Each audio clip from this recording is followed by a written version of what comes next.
I'm Gemma and I'm a team leader for the Justice and Safety team at Lancashire BIM. In the current climate, with lots of people seeking work and supermarkets, care sectors and other essential businesses looking for extra employees, I wanted to talk to you about criminal record disclosure, spent and unspent conviction timelines and how you can disclose your offences. We support women across Lancashire who have experience of the criminal justice system, and I want to reassure you, if this applies to you, that this does not stop you from finding employment. What you may find is employers asking either on application forms or at interview if you have any unspent convictions. What this means is any conviction that has not passed the period to be considered spent, which in simple terms means that you no longer have to disclose it.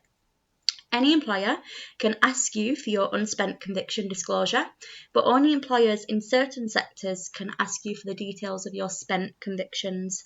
And the sectors that can ask for these are decided by the Rehabilitation of Offenders Act 1974, so you can always refer to this online if you're ever unsure.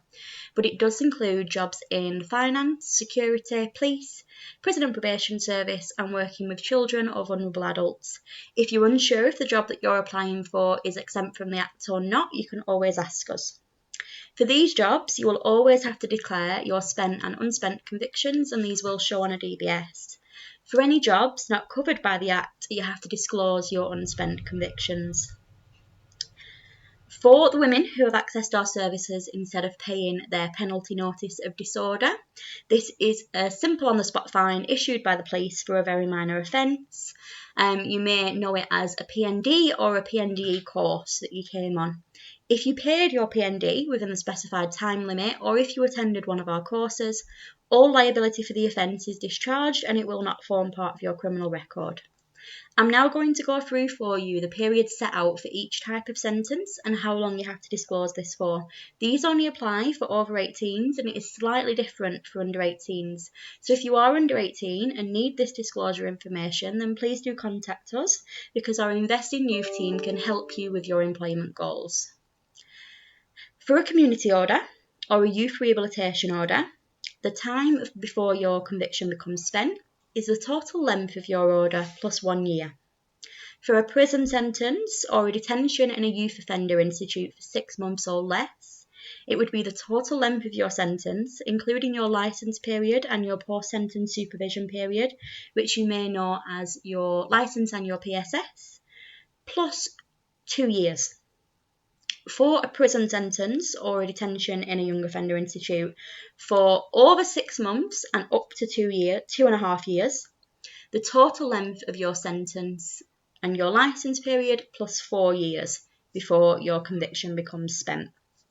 A prison sentence over 2.5 years and up to 4 years is the total length of your sentence, licence and PSS plus 7 years. For imprisonment for up to 4 years, or a public protection sentence, that never will become spent. It will always be an unspent conviction. For a simple caution, so you've been arrested and simply cautioned by the police, that becomes spent immediately. For a conditional caution, so you may have come through on our revert programme and been given 12 weeks to complete 4 appointments. That will be spent within 3 months or when the caution ceases to have effect, when you've finished all your appointments with us. An absolute discharge from the courts becomes spent immediately, and a conditional discharge order becomes spent at the end of the order, so the court will have told you how long your conditional discharge lasts for.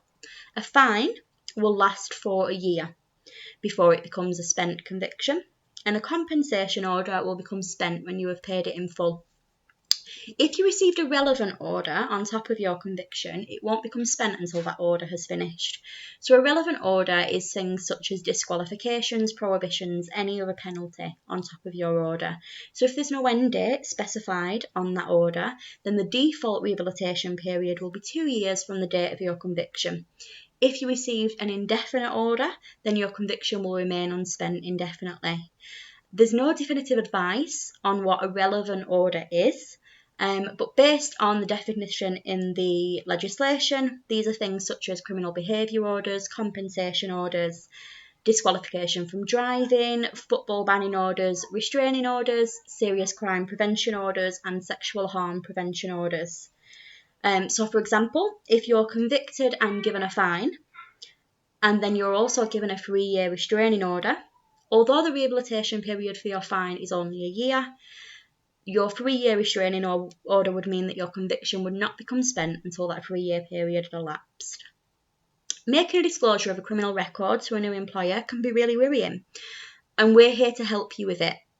Our caseworkers can help you to form a disclosure letter to either include with your CV or an application to an employer, or to form the basis on which you can verbally disclose at interview. A disclosure letter sets out why you want to work for that particular employer, what skills you have that make you right for the job, followed by the disclosure and an explanation of your offence and the circumstances, ending with some further reassurance or clarification, if you think of it as a disclosure sandwich. This is why I want the job and why you should give it to me. Here are the offences I need to disclose around them. And finally, here is the reassurance of the work that I have done or what has happened since those that make me a safe bet as an employee. I hope that helps clarify for you, but if you need any further support with disclosure, any of your employment needs, you can contact our teams by calling 0300 330 1354 or completing our online referral form. If you are already working with one of our criminal justice caseworkers, give them a call. They can help you form a disclosure letter, a CV, anything that you need, no problem. Stay safe and good luck with your work search. Thank you.